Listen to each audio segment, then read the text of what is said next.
தென்மேற்கு வங்கக்கடல் பகுதியில் நிலை கொண்டிருந்த நடா புயல் கடந்த 6 மணி நேரத்தில் மணிக்கு சுமார் 28 கிலோமீட்டர் வேகத்தில் நகர்ந்து தற்பொழுது புதுவைக்கு தென்கிழக்கே சுமார் 270 கிலோமீட்டர் தூரத்தில் தென்மேற்கு வங்கக்கடல் பகுதியில் நிலை கொண்டுள்ளது.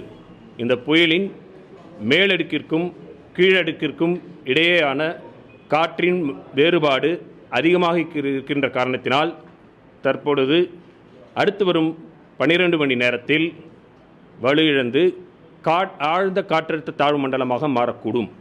மேலும் மேற்கு வடமேற்கு திசையில் நகர்ந்து நாளை அதிகாலை வேதாரண்யம் மற்றும் கடலூருக்கு இடையே கரையை கடக்கும் என்று எதிர்பார்க்கப்படுகிறது.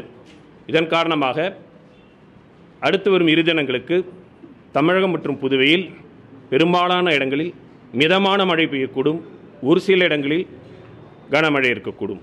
சென்னையை பொறுத்தவரையில் விட்டுவிட்டு மிதமான மழை பெய்யக்கூடும். அவ்வப்போது தரைக்காற்று பலமாக வீசும்.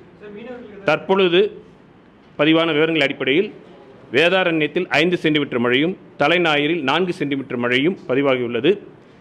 மீனவர்கள் கடலுக்குள் மீன்பிடிக்க செல்ல வேண்டாம் என்று கேட்டுக்கொள்ளப்படுகிறார்கள்.